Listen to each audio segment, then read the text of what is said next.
We are here fresh out of Bash in Berlin, from Berlin, Germany.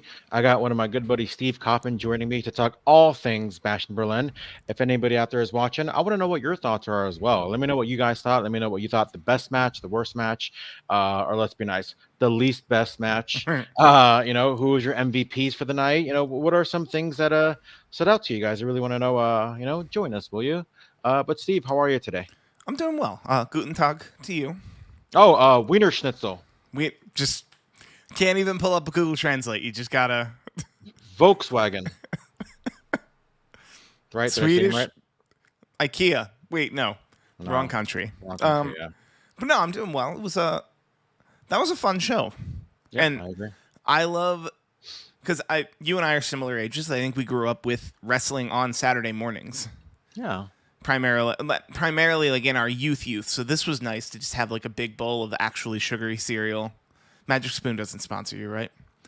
Not yet, at least. Then a big bowl of real sugary cereal. Like I had the Cookie Crisp, but the like grocery store Cookie Crisp. I had 2 bowls. I really went for it here. This was a 2-bowl show as well. I do want to ask you though, because right now I know we both live in Los Angeles. It's 1:15 p.m. We just finished watching a 3-hour WWE pay-per-view, PLE, whatever you want to call it, and we still have the rest of the day to do whatever it is that we want.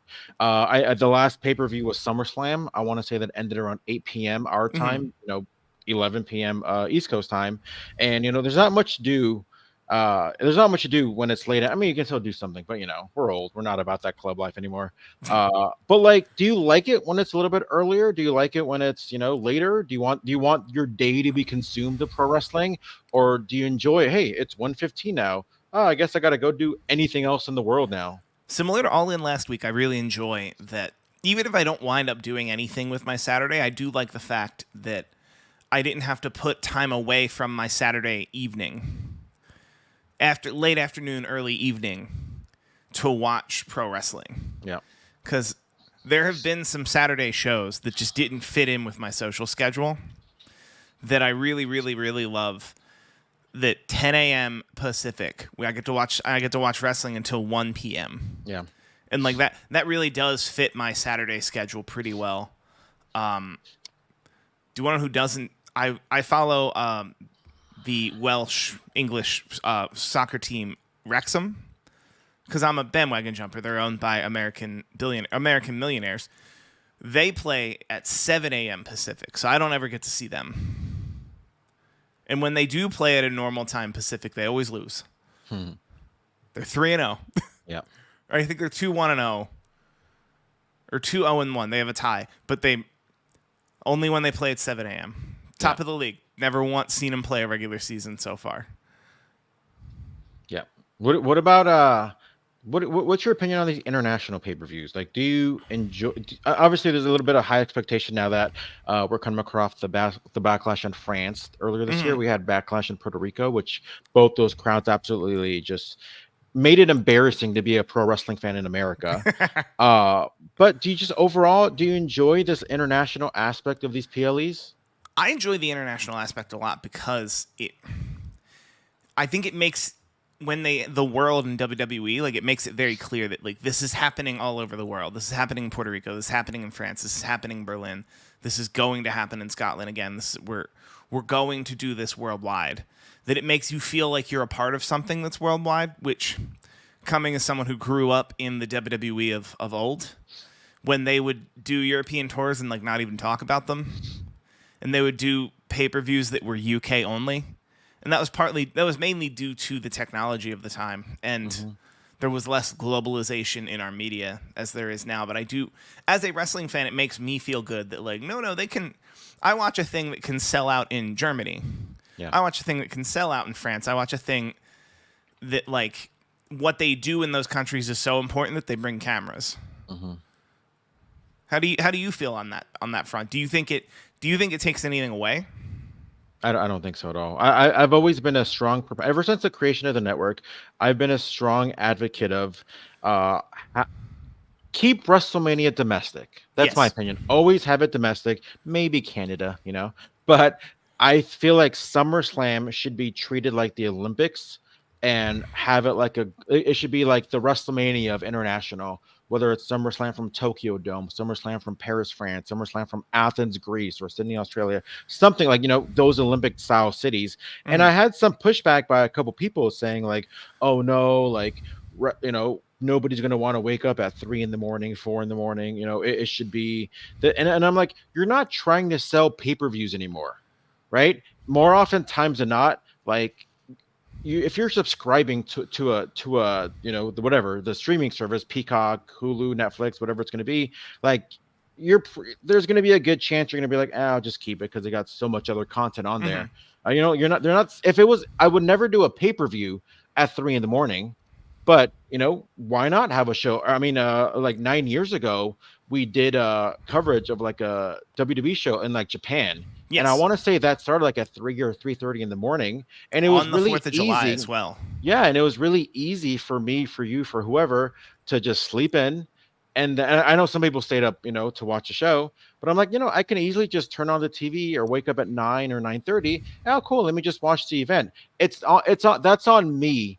If I want to go on my phone and look at spoilers, Hmm. spoilers are there, but nobody's twisting my arm to look at spoilers or to not look at spoilers. So I dig the international aspect of these WWE shows, and I think it's only going to get better.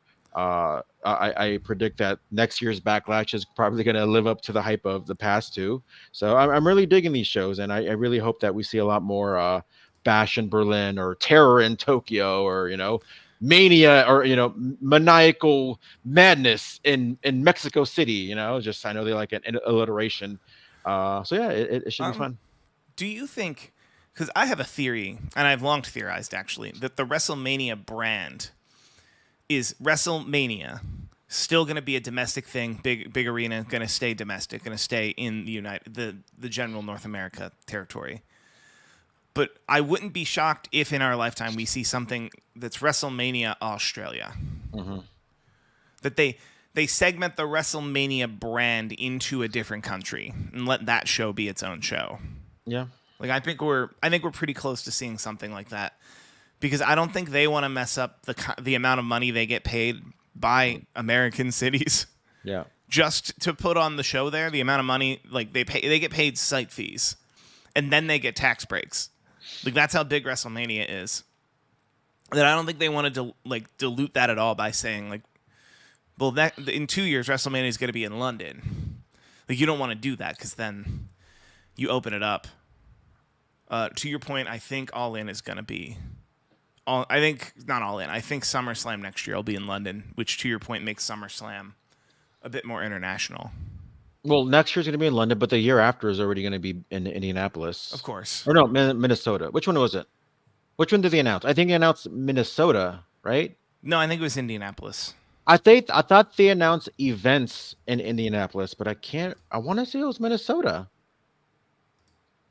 I feel like SummerSlam August 1st and 2nd. It'll be 2 nights. U.S. Bank Stadium in Minneapolis, Minnesota. okay. Yeah. And then probably 27 is going to be.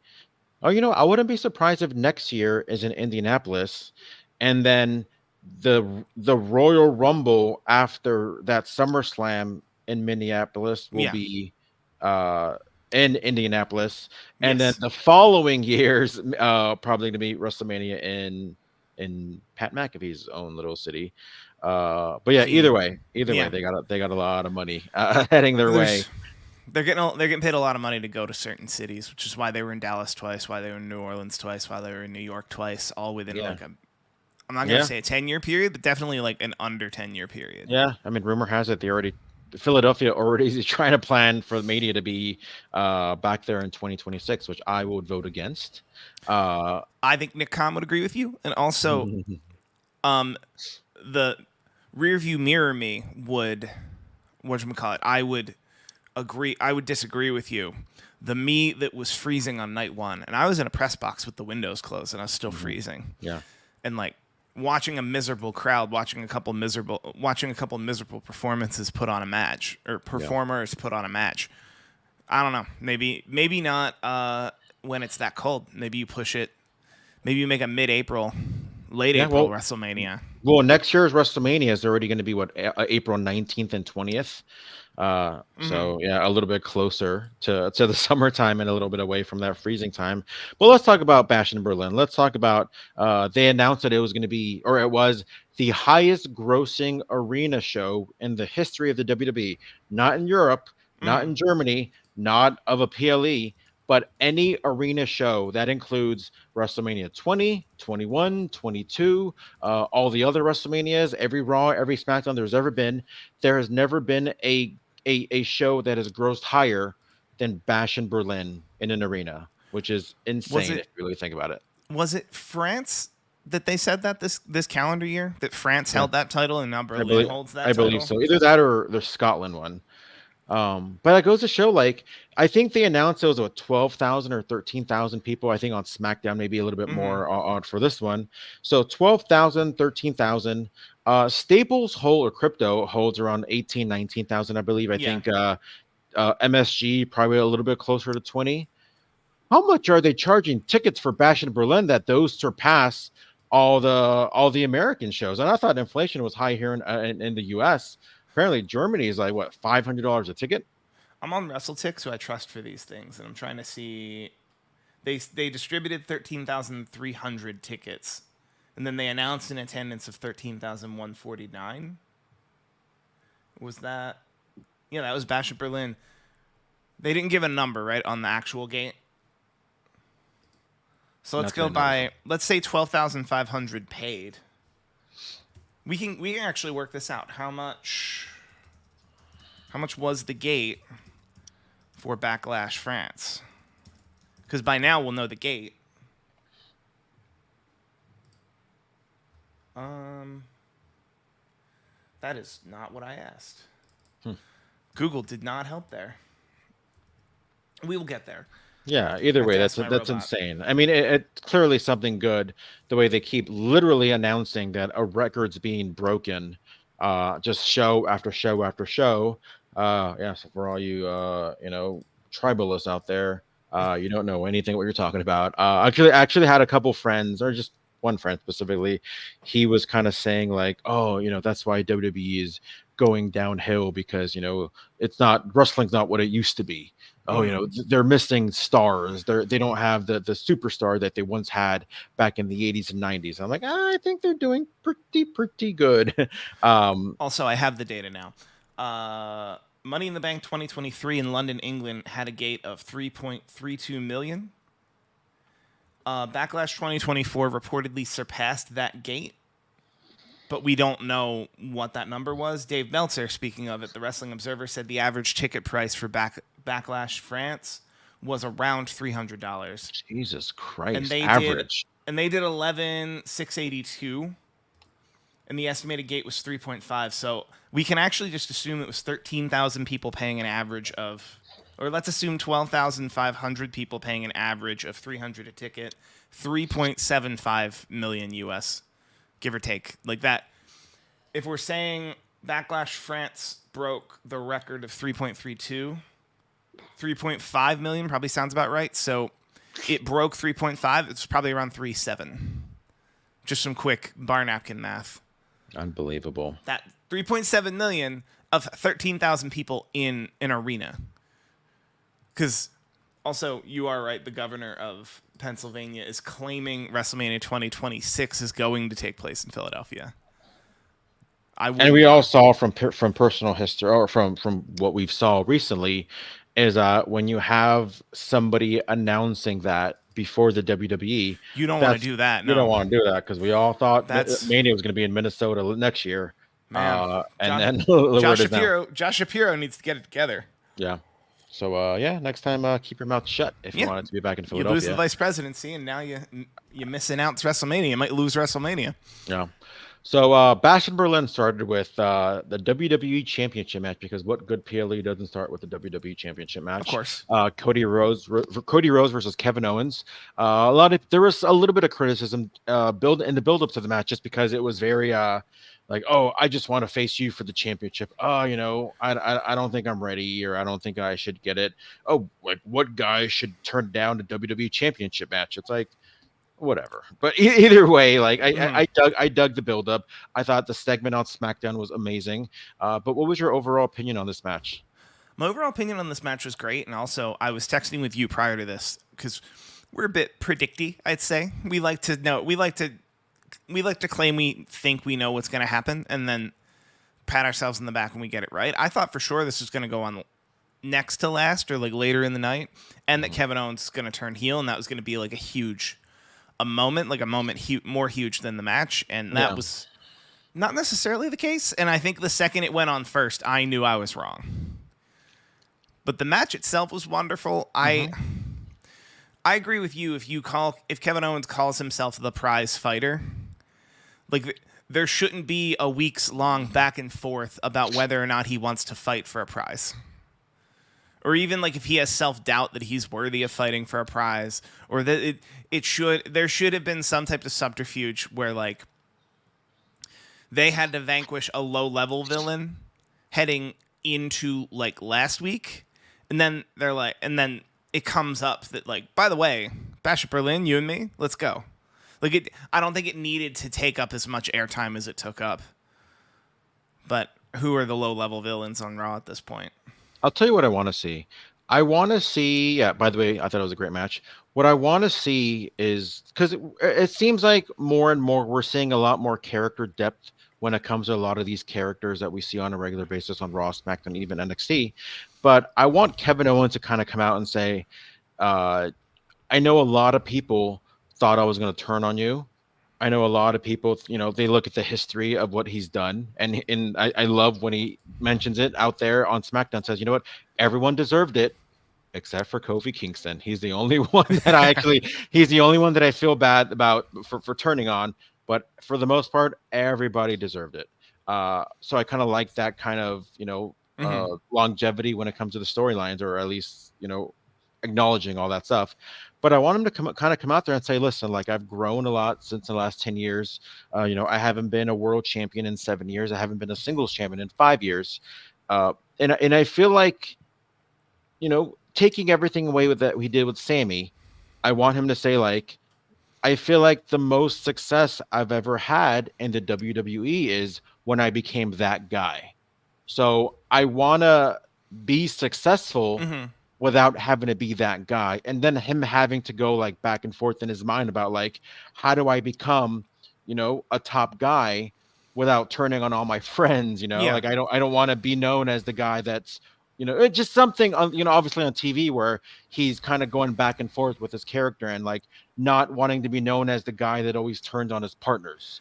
And Well, just and kind of like, something where I feel like, because we all like Kevin Owens, so I don't. it's almost like a warring ideology. Yeah. Like that the actual match or friction is within himself. Yeah, yeah, I love, yeah, To a point that I think if the Kevin Owens that came up from NXT and like beat John Cena, if that Kevin Owens were facing Cody Rhodes tonight, the storyline could have been that Kevin Owens, the savage Kevin Owens, the Kevin Owens who feels like he never needs an ally ever.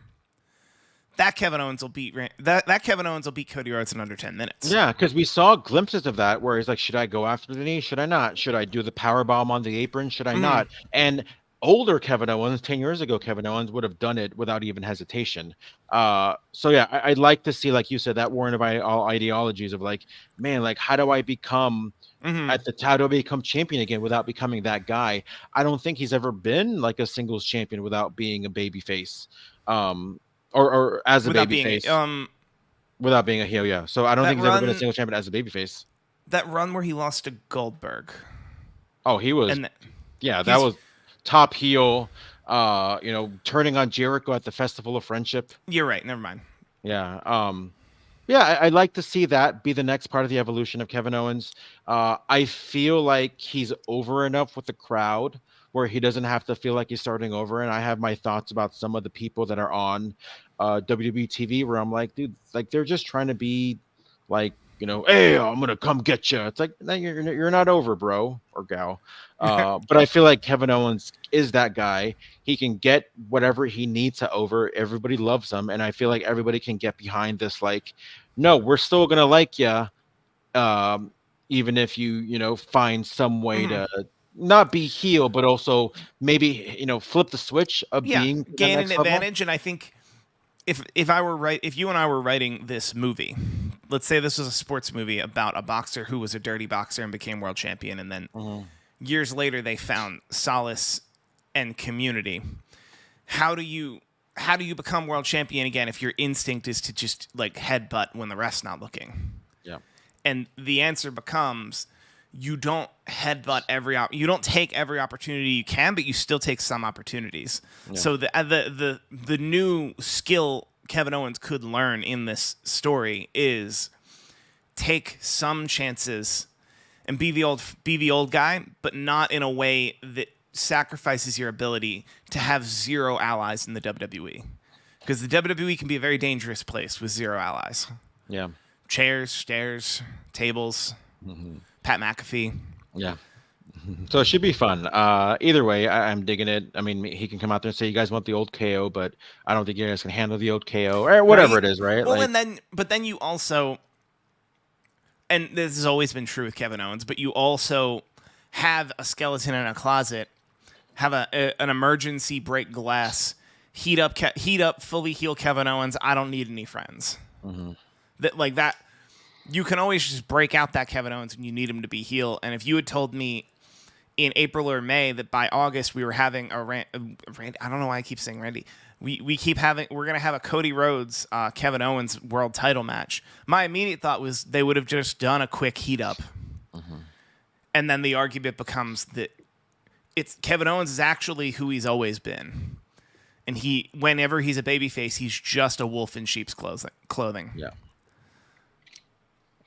The only thing that, and we'll wrap up this match real quick, but the only thing that I'm very hesitant on if he goes heel again, and if you look it up, the last few times he's turned heel, he's become a babyface like literally like 6 months later. So Right. there's no long term, except for that first time, obviously when he showed up in NXT and Power Realm Sami Zayn, he was heel for like a good 2 years or so, Yes. 2-3 years.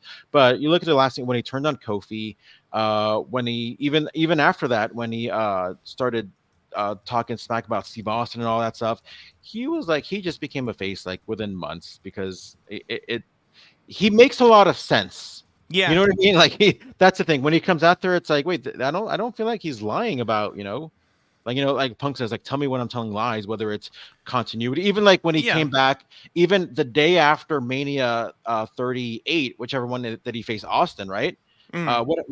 Anybody watching? Anybody remember what happened at Raw after Mania? Kevin Owens is out there, and then out comes Ezekiel, right? And then we're all like, wait, is that who I think it is? And Kevin Owens was really the first person, the only person saying, like, you're not Ezekiel, you're Elias. You know what I mean? And it's like, why? Like, he's not being a heel. He's just like, we're all thinking the same thing. Like, don't sit there, like, almost as if like we're supposed to cheer Ezekiel because he's lying to us.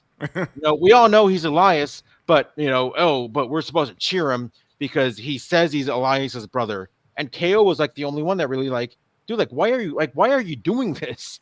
And then so yeah, it was only a matter of time before he went back to being a baby face. So that's kind of the issue where they might have if they end up going heel again with Kevin Owens. Yeah. I do like that he's usually the most honest person on TV. Yeah.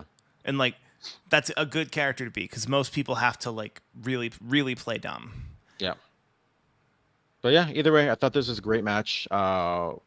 Cody's been having a great reign, in my opinion. I think every match has delivered. His match with AJ, his match with Solo, his match with Kevin.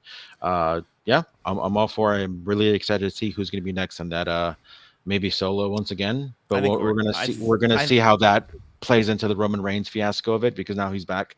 I think Orton. I think you need to keep Roman and Solo on their own path.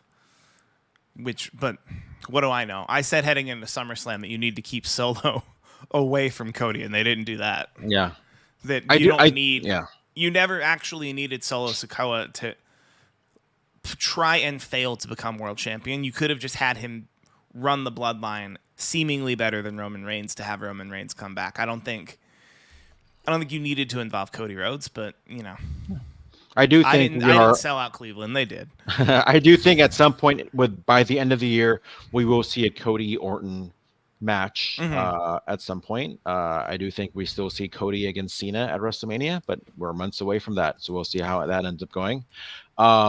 After that, we saw the champions, the women's tag team champions, Alba Fire and Isla Dawn, defend their championships against Jade Cargill and Bianca Belair.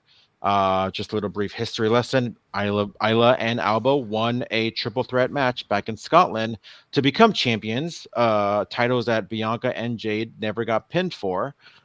With that said, we got brand new tag team champions. We got two-time champions now, Bianca and Jade. What do you think about this one? I like this one a lot. I think we could have been served with tiny teases because we all know the money is Belair versus Jade. Yeah. I don't think they can. I don't think they can keep them apart up until WrestleMania, but that should be when this happens. I would love to. I would love for them to somehow find a way to keep it competitive and babyface versus babyface, and then you could work through it. Okay, I guess you can, but I guess you could do a Team Bianca, Team Jade just for bragging rights at Survivor Series. Too soon. No, but they're not facing each other. It's their collective teams, and there's no whatchamacallit. There's no like personal issue. It's just professional pride. Who gets custody of Naomi? There'd be a match about it, not between them, but like that. I do think if we're really booking that far out, like even Mania, like you could stand to give us a couple glimpses of possible dissension between them instead of just what we got, which is if they didn't broadcast this show and we were reading these results, this would be like the one thing they'd show a 90-second clip of on Raw and be like, by the way, when we were in Germany, they got the titles back. Hoorah. We gave the European tour something. But I do think that was my only real note because it was a wonderful match. And I think holding pattern wise, to let the Unholy Alliance win without pinning Jade or Bianca and then let them work with each other all the way through to now, it was a really good way to keep them in a holding pattern as tag team champions.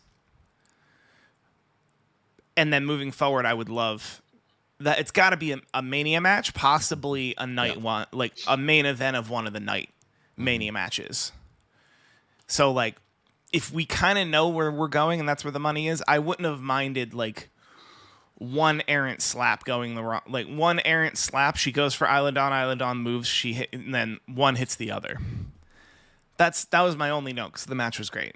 Yeah, I thought this was probably one of the better women's tag team championship matches that we've seen in a very long time.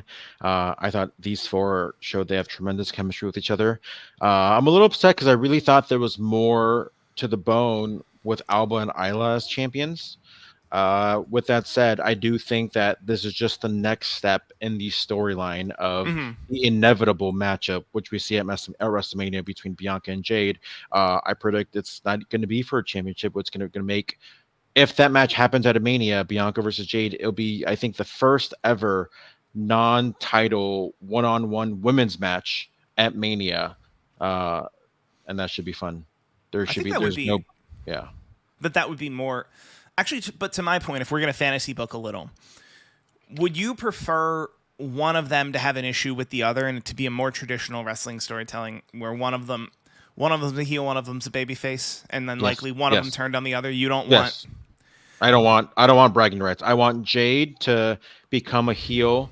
I want Jade to act like she's the queen of everything. I want Jade to act like she's better than everything. And I feel like there's a lot of money in Jade as a top-notch heel, inevitably becoming women's champion. But you don't, I don't know.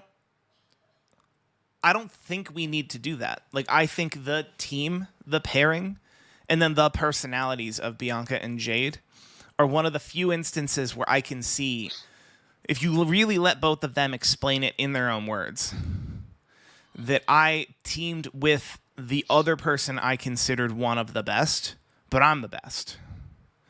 And I found the best second possible.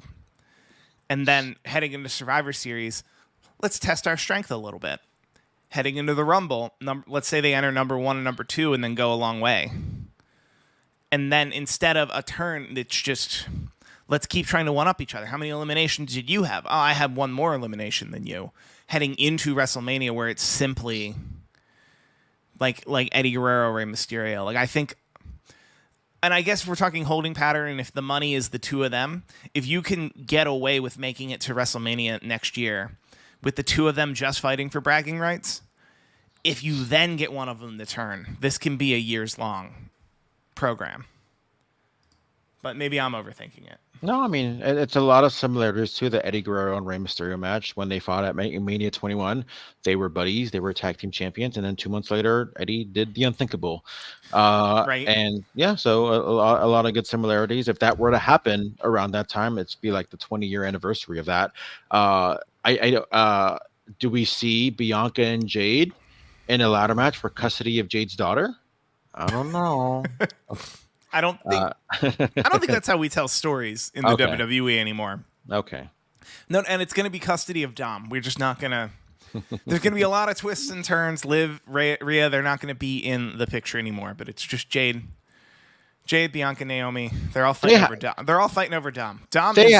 They have to do that. They have to have Liv against Rhea for custody of Dom. If Rhea wins, then Rhea gets 5 minutes alone with Dom. If Liv wins, then it's over. You don't have to. They go to like a separate brand or something. Just You actually figured that out. That you actually got there. You would have to get the title off of Liv, but this story, the Dom business, is going to go on forever. That I think. Yeah. I think we can eventually see something like that, where it's just the two they of have, them. They have to do some kind of match for custody of Dom. Like they just have to. Because if anything, the title on Liv, the title could be used to elevate someone else on that roster. Because this is one of the hottest stories in pro wrestling, and nobody's talking about the fact that Liv Morgan is world champion. Yeah, not yet at least. I mean, she had I feel like she is being held down a little bit by the Rhea thing, but we'll talk about it in a second Yeah. because I got thoughts about that story. But next we got the feud of all the feuds. Of course. Drew McIntyre versus CM Punk in a stall rap match. I have my thoughts, but I want to know what your thoughts of this match was first. My overall thoughts of this match were I enjoyed it. The psychology of a strap match is always a little challenging. I agree. I actually agree with that. Because Same with the mixed tag. Well, and especially when we're talking about personal issues. Like you're trying to sell me that as Michael Cole tries to devalue it, this 50 cent bracelet is the cause of this giant feud. That's not true. Drew and CM Punk have been going at it since February. Yeah. Like, have been going at it in some way or form since February. So it's not just the friendship. It's not just the bracelet. It's a very long-standing feud between Drew McIntyre and CM Punk that spans spanned and came through and bobbed and weaved through a lot of other storylines very, very, very well. My issue is where we are in this feud is a truly personal issue of you disrespected my wife, you disrespected my dog, you disrespected me, you disrespected everything that I stand for. So what I want is a match where we're strapped together and the object of the match is to touch four corners. And I know throughout the history of the strap match, they get more brutal than that, but that's happenstance to the actual match, which is kind of like a cage match where your job is to run. And that's my issue. They worked around that psychology very, very well and put together a very great match. But I do think a cage match where it's pin or submit would have actually made a bit more sense here. Because it's the idea of, Drew, you can't run. Drew, I want all my time with you for everything you've said and done to me. And instead, it's, I want you at maximum 15 feet from my wrist to your wrist, and then we have to hit turnbuckles, and then there are giant lights that probably took a good 10, 15 minutes to install. Yeah, the lighting of it could have been a little bit better because I can't tell if it's on or off. I thought this match was brutality at its most brutal. This was everything except for that psychology aspect, because I do agree with that. This was everything a strap match should be in terms of just like a whipping fest. I thought it was great. I thought CM Punk looked better than ever. I thought Drew played a phenomenal heel. I thought he was great. But I do agree in terms of like, I mean, I do like they did work around it where you had Punk, pretty much was ready to do the four corner stuff, but he's like, no, I want to inflict more pain, more damage on my opponent that I hate with a passion. So I Hmm. do like that, even to the point where getting that last GTS in, because he could have probably easily hit the fourth corner without hitting the GTS. But the fact that he did that, I'm like, okay, like I really dig this match. I think Punk looked fantastic, both physically Hmm. and in the match as well. I thought Drew was just as good. But yeah, overall, I really really like this match. Maybe even the best match of the night. Yeah, kudos to everybody involved. Yeah, they got a lot of time to really Yeah. tell that story. They've been going at it since February. This has to be the final act on them for a while, right? I would think so. I mean, where do you go from here? So just fantasy booking because we all like to do it. I for this feud to really hit home, uh, I think two things could have happened. Hmm. And I think about this. One, you should have had Drew McIntyre invade CM Punk's house and feed the dog poison. Because if there's one thing you never do is you mess with somebody's dog. Now it doesn't have to be actual poison. It can Of be course. like he can it can be like a clip of like or a video of Drew at the house while CM Punk's at Raw and saying like, oh, it'd be too bad if I fed your dog a snack with something, and then Hmm. they can just cut off there. That way it's very like ambiguous, and you can either go like um it can be like a pre-recorded video that so maybe Punk is on the phone saying like AJ like check on Larry, and she's like no, Larry's fine, like he's fine. So it turned out to be like he was just messing. Yeah. Or it can come back the next week and say Punk can come back and say like I was at the hospital all night, I was like they had to put him on antibiotics, like they whatever. Either way, it would turn this feud up to a whole level. Or just tear the bracelet, just absolutely get the bracelet, tear it apart, beads of fall everywhere. Like I said, it's not the actual 50-cent bracelet, it's what it Yeah. represents. Of course. And I'm very critical on anybody that doesn't recognize that, because I did the comparison of a baseball, right? Mm. Let's say you're a major league baseball player, right? You get your first hit, right? You're hitting for the Phillies. You get a pinch hit. You get your first hit. What's like the unspoken rule when it comes to you get your first hit? They get you your ball. They get you your ball. You get your first hit. It goes to the left field. The left fielder, even though he's on the other person's team, or he's even though he's on the other team, he'll throw the ball to the dugout because you want to make sure, or they want to make sure Yeah. that you get possession of your first hit. Right? How much is a baseball? $20, $25. On the Now, what MLB if side, it's probably less, but yes. Yeah, $20. Now, what if I get into your house and take that ball away from you? That once that Yeah. one thing that really costs $20 but cannot be replaced by anything in the entire world.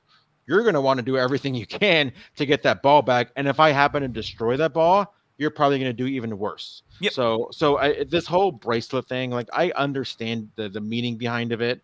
I'm happy that Punk got it back, but I really think that this feud, if they do want to get into the Hell in a Cell or something even something big at Bad Blood, he should destroy their bracelet. I think so. And like, and they should really all have a commentary and creative, and those two guys all need to have a bit of a same page about like, no, it's not the bracelet, it's the symbol. Like, Yeah, he took something from him that meant something. yeah, yeah. So either way, what if they do have a rubber match at Bad Blood? I know the easy answer is Hell in a Cell, but do you predict it would be a Hell in a Cell match or maybe some other gimmick match? It could just be a steel cage match. It But if doesn't you're gonna, have. you can't do the steel cage and not do the thing. I think they're doing it specifically because it's Bad Blood. It's October 5th. It's Okay. the 27th anniversary of the first ever Hell in a Cell. So I'm not taking Oh, away okay. your No, idea I of a didn't steel know cage that. match, Okay. but I do think there is going to be a Hell in a Cell match, whether it's that match or whether it's a different match. I guess Uh, that match makes more sense to Hell in a Cell than anything upcoming. Also, a quick note. Somebody else on Reddit pointed this out because I missed it when they advertised Bad Blood for October 5th. They advertised that it started at 6 p.m. Eastern, which is 3 p.m. Pacific. Even better. And this is because the UFC is running a pay-per-view, because that's a Saturday night. The UFC is running a pay-per-view in Salt Lake City, starting, I think, at 8 or 9 p.m. Eastern, which it's not a tinfoil hat theory anymore. I think we're going to start to see a lot of things where WWE takes second chair to the UFC. Like if we're hearing rumors that the Performance Center moves all the way to Las Vegas and then shares a building with the UFC Apex, that's another thing where it's like, over time, we're going to start to see the WWE be treated and rulings come down as they are treated as the B side of a deal instead of the A side, which, I don't know. The market cap of UFC was a little bit higher. Yeah. I guess it just depends. I don't know any of the fights announced for that specific USC card. I guess it just depends. I mean, there have been some stinkers lately, but yeah. But I think in general, that was the kind of spoken rule about this whole TKO merger is, yes, you're one company overseeing two brands, but one brand is the A side brand, which I'm sure to people who worked for Vince Sr. or even Vince Jr., but for decades, probably have a lot of feelings, especially if one of their jobs become redundant. Yeah. Which we've already seen happen right after the merger was announced. So yeah, should be interesting. Next, we saw the match that we were already getting ahead of ourselves. Well, let's talk about it now. Mixed tag team match. Terror Twins, stupid name, going up against Dominic Mysterio and Liv Morgan, the women's world champion. Liv Morgan in a, as mentioned, mixed tag team match. Personally, I've never been a fan of mixed tag matches, just because I feel like it takes away the psychology of a tag match. The whole purpose of a tag match is to, cut the ring in half, isolate your opponent from their partner. And so when you have the tag and then the other person has to come in because you made the tag, I feel like that takes away from some of the elements of a tag match. With and the way that that said, people, but like psychology wise, they still don't work the match correctly in that way. Because what I've never really seen in a mixed tag match is, like, imagine it's a mixed tag match and it's Gunther and Jade Cargill, and then it's me, but then Rhea Ripley. If Gunther gets the better of me, my goal should be to climb to tag in Rhea Ripley to get Gunther out of there. Yeah. And I've never seen like some squirreliness, some escape, like the fact that the tag literally escapes peril, and that you effectively just don't get to solidify an advantage with a tag, which is the only real difference psychology-wise. I don't think they play up those elements enough. I don't think so either. I think that's the point, that like if we're gonna do like, okay, it's mixed tag rules, really make it clear that there are opportunities to literally just run away. Like there's unlimited tags, which means people can tag in and out and then mess up. Yeah, I don't know. Sorry, you caught me. Sorry, I got a little autistic about the rules for a second. Where I'm like, Overall, I pretty much agree. And maybe that's why we don't really see it as much. I know they had the mixed match challenge a couple years ago. I think it wouldn't be that bad to bring it back, but I liked it as like a Facebook thing, not something that kind of take precedence on any of the TV shows. But with that said, I thought it was a fun match overall. As you mentioned, and I didn't really think too much about it, was the element of being the women's world champion. I think it's not so much that it's become second fodder to the actual story. It's more so that Rhea, I feel like she's always going to be in that title picture. And the best way to have her involved is to kind of go up against Liv Morgan, who I think is doing probably her best work of her entire career, both in the ring and, outside of the ring, whether it's on the mic or her presence in general. Where it goes from here, clearly we're going to see another Rhea versus Liv one-on-one match. Whether Liv retains or not, we'll see how that goes. But where else would you go? Would you put the women's world championship on? Like, these are literally like the two top women on Raw. So like, where else do you have it? Or where else would you have it? So Raw women, Becky Lynch is on here, but she's not really. Asuka, I think, is still hurt. Still hurt. Dakota It, Kai's. it, Let's it see looks here. Dakota Kai's hurt. It looks like Io and Kyrie are maybe setting themselves for like a tag title run, which I think would be great. Of I always course. thought I always thought the Sky Pirates in NXT was I love that team. So I was a little upset when it was turned out to be Mm. Asuka and Kyrie Sane that Ivy got brought up by Paige. Ivy Nile's great, but she's not ready. Katana No, Chance, Caden Carter, they're a tag tag team. team Kiana James, have we seen her much? twice, once, twice, three times. A Uh, lady. Lyra Valkyria, I think she's going to become Speed Champion. Maxine Dupree, she can wrestle, but she's more in a manager role. Yeah, Natalia, so it's like where else Natalia's would you have the belt? in the spot that she's been for 10 years. And then Rhea Ripley, Shayna Baszler, Tag team. tag team. Sonya Deville, has Sonya Deville started wrestling again? Yeah, but not a lot. Not in a way that. All right, I just ran down the list to make sure Scarlett can wrestle, but people don't really know that. Zelina Vega. Same deal. Like Zelina Vega can wrestle, but they don't really present her that way. And then Zoe Stark. So, to your point, I think somebody would have to come over from SmackDown Maybe, but if you absolutely wanted to get the world title off of Liv Morgan. but I don't think they need to. That's the thing. I Yeah. feel like she is, like I said, doing the best work of her career. I think Rhea is one of those people that, not to say that she needs it, but pretty much belongs in any kind of title picture, kind of like Bianca, where even when she wasn't going after the women's championship, she's going after the tag team championship. Uh, yeah. So either way, I do think this Liv deserves it. So I feel like she should have a nice run with it. But like I said, it's what we end up seeing on the next chapter of Rhea and Liv. I think that's going to culminate at Bad Blood. But my point, what I was going to say is, I like to think that these people have more to offer than what they're presented wrestling. So, for example, Roman Reigns, Uh-huh. right? He's been kind of encapsulated in this bloodline thing for like 4 years. Is there life outside of the bloodline? You know what I mean? Like, is it always is the for the rest of his career? Is it going to be? Is this going to be a thing? Damian Priest. What's next after the Judgment Day thing? Like, he's been involved with the Judgment Day for over 2 years, 2.5 years. So once that chapter ends, is he going to get lost in the shuffle now that he's not affiliated in any single way, whether it's with or against the Judgment Day? So that's how I feel about Rhea and Liv, where I love their feud. I think it's one of the best feuds that we've seen in any with any woman, but I'd like to know that there's life after each other. I'd like to know that too, but sadly, it looks like from what we just read, when we're looking at an actual women's division, there aren't even like realistic challengers yet. Like the most realistic challenger to beat Liv Morgan for the women's world title is Becky. Tiffany Stratton, who's not because regardless of where Becky Lynch's career is, we're not seeing her for another 6 to 8 months.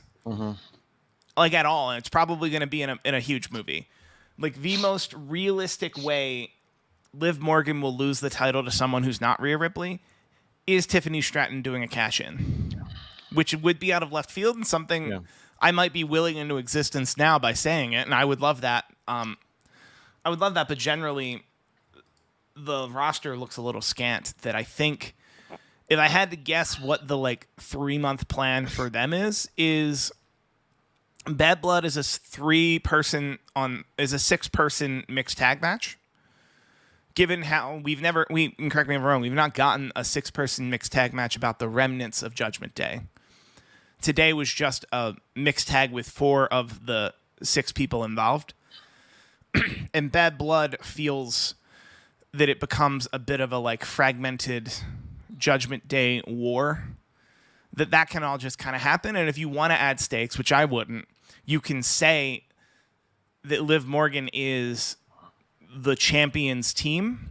So if the champions team loses, Liv Morgan loses the championship to the Rhea Ripley team. I don't love that. I don't love that because that's a good way to get JD McDonough to take a pin from Damien, to take a pin and then somehow Rhea Ripley becomes world champion. But that would be a good way to further a feud because you could do that and then you build to the next pay-per-view where it's Liv Morgan versus Rhea Ripley. And then Liv Morgan has a very personal issue for that title beyond everything else, which is you hold my title. I never lost it. I never really agreed to the match. And then if you wanted to have something personal happen in that match where they trade titles, you could get into another match where they just destroy each other. And then something like Tiffany Stratton can come in and take the title away from the feud. If we're booking out 6 months. If we're booking out 6 months, that's a way to keep this feud hot while also taking the title away from it. I'll tell you what. Speaking of Hell in a Cell, I'd love to see Liv and Rhea in the Hell in a Cell. Oh God, I would if more than I'd love to see Punk McIntyre in Hell in a Cell. Yeah, I think Liv Rhea, considering how many people are involved in that story, I think there's no better way to kind of keep everybody out. Even though I'm sure they'll find some way to make it inside the cell. I feel like that's the next step of this story. With that said, now that you say it out loud, I feel like the SmackDown Women's Division is a lot healthier than the Raw. It's incredibly healthy. Because going back to being affiliated, like when Bayley beat Io Sky at WrestleMania, it wasn't Bayley fighting off all members of the Damage Control for like the next 4 months. It was she moved on. There was life after Damage Control. She moved on to Tiffany, to Naomi, to Nia Jax, and I feel like that is something that would be good for the Raw Women's Division to have, because I don't see life. But maybe that's a good thing. Maybe that's a bad thing. Maybe that's what they want, is for us to just completely be enthralled, that we don't even think about the outside possibility of what's next. We want to be, of course, they want everyone to worry solely about. Yeah. But also, to your point, I think the SmackDown Women's Division is so strong that they could lose to Raw to balance it out. Because you have Bayley, Bianca Belair, Blair Davenport, Candice LeRae, Chelsea Green, Indy Hartwell. Electra doesn't wrestle. Indy Hartwell, Jade Cargill, yeah. Mishin, Naomi, Nia Jax, who's the champion, Piper Niven, Tiffany Stratton, Tegan Knox. You could have two people come over to the Raw Women's Division to kind of fill it out, so that if Tiffany Stratton goes over, becomes Raw Women's Champion, and then just goes over to Raw, and then somebody else can come with her, like Naomi. Somehow, because it's a trade. It's wrestling. You make it up. Yep. Yeah. We'll see what ends up happening. I don't know if maybe tomorrow's No Mercy is going to have any kind of implication on the future of the women's division. Whether there's 3 or 4 people coming into NXT very, very soon. I don't know if that means that 1 or 2 people are going to move up to the main roster. Who knows? There's only a certain amount of time you can spread throughout a 2-hour show every week. But now we got the main event. The hometown hero, Gunther, even though he's from Austria, going up against Randy Orton for the World Heavyweight Championship.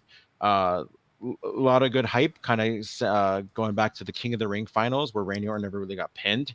He still didn't get pinned today. But what do you think of this main event match? Were you surprised that this was the main event and not something else? I wasn't surprised this was the main event at all. I think the only real shock about the sequence, like long term, is that I thought they weren't going to pull the trigger on Gunther becoming world champion until this night. That instead of his first defense being in Berlin, they were going to have his first. They were going to have his win, his victory be in Berlin. That was the only real difference I saw. And like, if it would have felt obvious in January, maybe you shouldn't have done it. And that's what they did. That's the way they went about it. You heat him up after his loss at WrestleMania all the way through, that he wins the world title at SummerSlam. Damian Priest is involved in so much Judgment Day stuff that he doesn't require a rematch. And now he gets to face Randy Orton in a very well-worked match. Very, like, a lot of near falls, a lot of long work, and a lot of chops, a lot of hard hitting. We definitely got the Randy Orton who came to play, if you will. So I'm excited to have seen that. And I think long match, the crowd was into it, even when they were doing a wave. Which, here in America, if the crowd's doing a wave, it usually means they're not into it. Yeah. So maybe that's a cultural difference. Maybe. I thought the same exact thing, and because at first I'm like I would think that they'd be more into it, but maybe that's a good thing. Maybe that's like their way of showing, like, hey, we like this match by doing the wave. Again, it's a culture thing, but the way Randy Orton Like I've never seen that before, and that just kind of goes to show just how much of a pro he is, Yeah. right? And I remember I remember thinking back like 10 years ago, right? Remember that one segment on Raw where it was all the former world champions and they were in Seattle, and Daniel Bryan, like the crowd just hijacked and Daniel Oh yeah. Bryan, right? And it wasn't until Daniel Bryan like acknowledged the yes chance where they finally stopped. You know what I Yeah. mean? Because that's what it was. Like they literally for like 2 minutes were just chanting Daniel Bryan, Daniel Bryan, Daniel Bryan. They were chanting yes, yes, yes, yes, yes. And like I said, go back to the video or go back to that I think like December 9th, 2013. But like it wasn't until Bryan was like, okay, fine, I'll do it. I'll do it. And then that's it. That's all they wanted. They Yeah. just wanted it to be seen. And I feel like when Randy Orton did the wave, and I'm like, oh, like what a genius. What a wrestling just guru for Mm. him to be like, because I mean, you can see his mouth. You're like, are you, I don't know, effing kidding me? Yeah. You know, and you can tell like he was enjoying it because I feel like that's something that since coming back, Randy is really trying to savor every single moment that he's out there, and I feel like today was that as well. So yeah, when he did the wave and it pretty much stopped the crowd from doing Mm. the wave, I'm like, oh my god, like what a genius, what a great genius. It's also that's very comparable as well to Cesaro and the beach ball. Yeah, yeah, but It's like yeah, but one of the that most yeah, famous things yeah, when we're talking about crowd interaction and crowds trying to take over a show, which I don't think the crowd in Germany was trying to take over the show by doing a wave. I think they were so excited to see the match yeah. and that the match was happening that they were doing a wave as a way to like physically show their excitement. And like you and I have both been to Dodger games where they're doing the wave in the middle of the sixth inning. You know what's funny is And to I go us, with a friend and she's like, I'll never do the wave if they're losing. There's nothing to be happy about when they're losing. even if they're winning, like wait until they win to do the wave. But most Yeah. people, specifically Dodger games, most people are home by the seventh inning regardless. Like, most people stand up and stretch at the seventh inning No. stretch and then walk straight to their car with their bobblehead. With their bobblehead they lined up for at 4 o'clock in the morning. Oh my god. I couldn't. I couldn't. I Well, I wanted know to. what A lot of people did. you could have had a gold one. It would have been worth $2,000. Yeah. Although a friend of mine told me that they showed up like at 4 and I was able to get a bobblehead. I'm like, oh, I just didn't want to wait till noon, but I might do it next year. Yeah, I digress. Who's calling? they're Me? gonna have enough next year. All right, we'll see. With that said, what did you think of the match? I thought the match was really, really good. It was very like they were pacing themselves in many ways, Mhm. to the point where I thought Randy Orton was legitimately hurt. I felt like he was kind of moving a bit slower, but then I forget kind of just his pace. But the only thing that really stood out to me in that match was I feel like even though Randy Orton was very much a babyface, it felt like Gunther was fighting from underneath a lot. And that's something that I noticed, and maybe it was just because of the crowd, maybe because of where they were. I just feel like Randy Orton was capitalizing on his opponent a lot more. I guess so. And I think that like I'm trying to figure out why they would pace it that way, and I think it's because and I think heading into the match as well, they made it clear that Randy Orton was seeking his 15th world title. Mm-hmm. And Gunther is having his first ever world title defense. So I think the argument in the storytelling would be that yeah, Gunther is world champion, and yeah, Gunther has won a lot of wrestling matches, but he's never faced Randy Orton in a title defense. Mm-hmm. On the main event of a show where everyone's doing the wave and Randy Orton just instinctively knows how to shut down that wave. Like, the reason he might have been playing from underneath is because he can he's been here so many times before, and Gunther's been here now. But I think there's something to that. Let me ask you something. Yes. If you become champion, what is your goal? Is your goal to be champion and not lose it? Or is your or like what's your goal? Like when you become champion, like what's your goal? This is a part of narratively. This is a part they never discuss because in boxing, when you become undisputed champion, like your next goal is to make as much money as you can by way of holding the title for as long as you can. Yeah. So in that, if we're trying to mirror boxing, which boxing or the UFC, which is more of a shoot, into wrestling, which is less of a shoot and more kayfabed, the argument should be, if you're a heel, like if you're a 100% heel, swarmy heel who doesn't care about selling t-shirts, you want to be a champion who's on top every night and winning at all costs. So to a certain extent, like narratively, what a heel champion, which is like a swarmy heel champion, which is not who Gunther is, would want to face the easiest opponents in the biggest houses. Mm-hmm.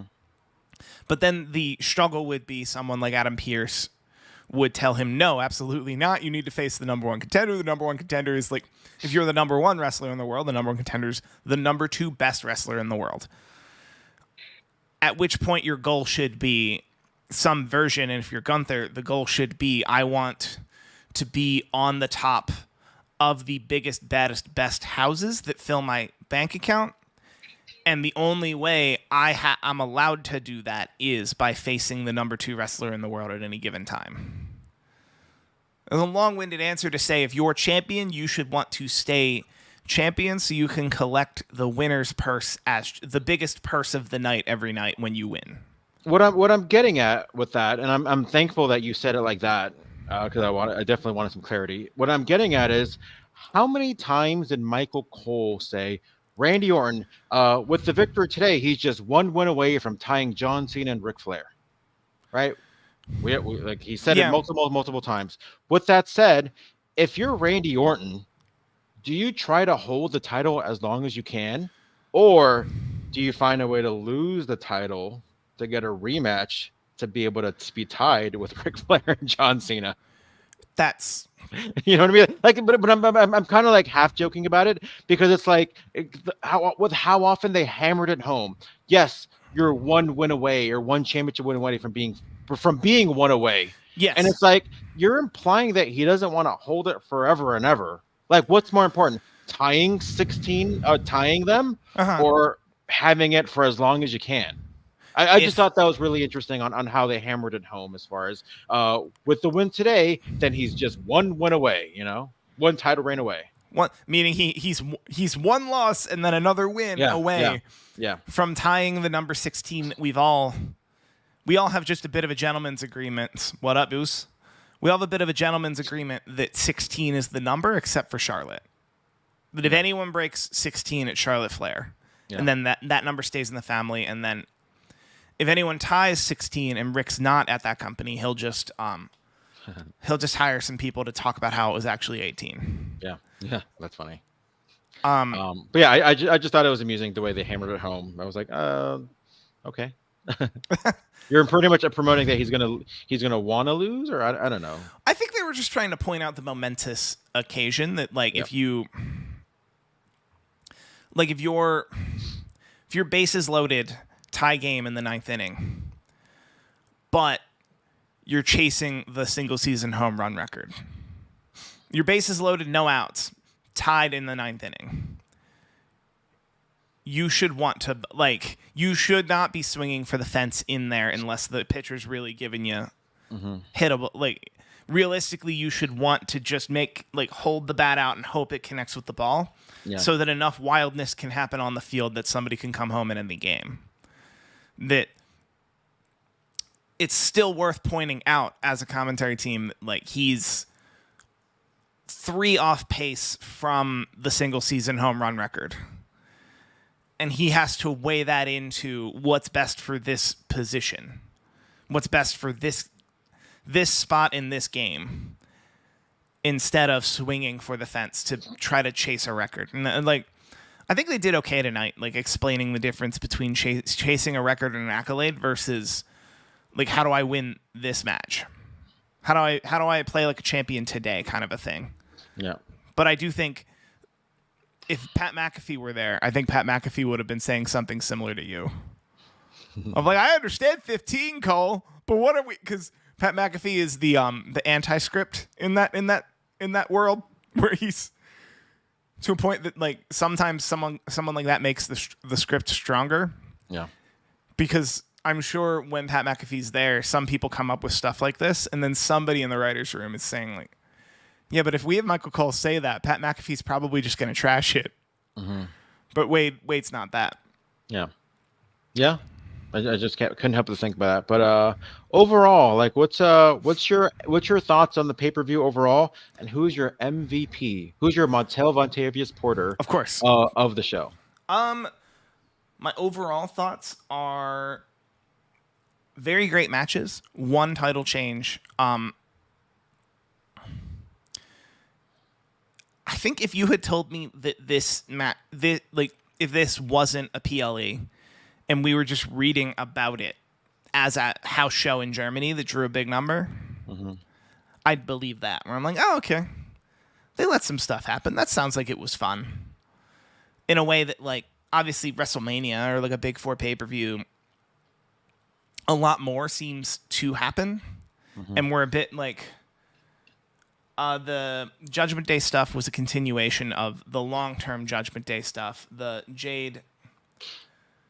Jade Bianca becoming tag champs is just like a small chapter in the long book that's going to be Jade and Bianca. Punk Drew, I guess that was Punk got his win, and we're probably heading into a rubber match. So like that was some movement. I don't know what it is, but every time it's a non-US pay-per-view, we always question whether or not it was house show booking.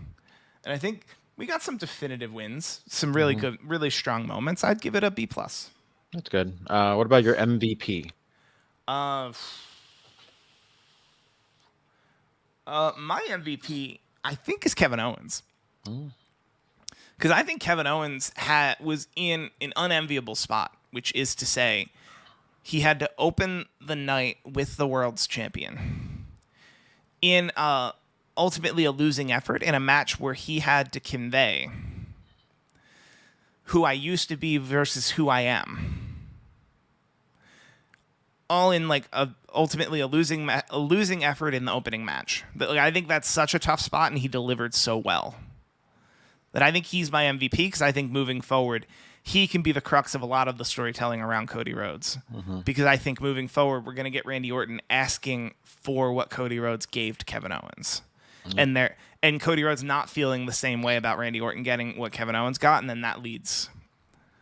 So the fact that Kevin Owens was able to play this so straight, set the groundwork for what's next at Bad Blood. I was about to say No Mercy, but that's not it. Bad Blood. Bad Blood. Bad Blood. WWE That Bad should be Cody and Randy from Atlanta. I'll probably be a bit of a homecoming for Cody as well. I know he's pretty much got roots in Georgia. I got to go with CM Punk. It being his second match, especially with how physical it was, going through tables, getting the whooping, getting the beating from Drew McIntyre, having to lug him around. I'm really excited to see what's next. I'm sure we are going to see a rubber match, but I'm really excited to see what's going to be next for this CM Punk chapter of his career. It looks like he's no pun intended. It looks like he's all in, and when it comes to the WWE, he seems like he's just maybe very open to seeing what's next. And I can't wait to see what's next for all these guys, for Drew as well. Drew, I feel like he's probably owed a good title reign, not one for 5 minutes or something, but I know it's only a matter of time before Drew finally gets that maybe 6 to 8 month title reign with crowds, because he never had one. Yeah. Or he gets to continue to not have one, and then everyone who faces him gets to clown him for it. Yeah. Because I think he's, as the foil, that's the job, is for him to say, I'm the greatest, I'm the best, and then for somebody else to tell him, no, you're not. You just lost to CM Punk. You were world champion for the shortest time in the history of WrestleMania. Stuff like the shortest title reign in the history of WrestleMania, which is a small number because there are only so many title reigns that can be encompassed in WrestleMania. Yokozuna might be shorter. Possibly? Yeah. I think Yokozuna's shorter. Yokozuna's pretty short, and there are a lot of hardcore titles. There are a lot of hard. That list isn't super long, but it's Yokozuna, Drew McIntyre, and then a bunch of hardcore titles. Yeah. But yeah, I'm excited to see moving forward what everyone's up to, where they're gonna go from here. Yeah, it should be a fun show on Raw. We'll probably be back at some point to do more review shows. So stay tuned. Like, comment, subscribe, all that jazz down below. We hope to see you soon. Adios, everyone.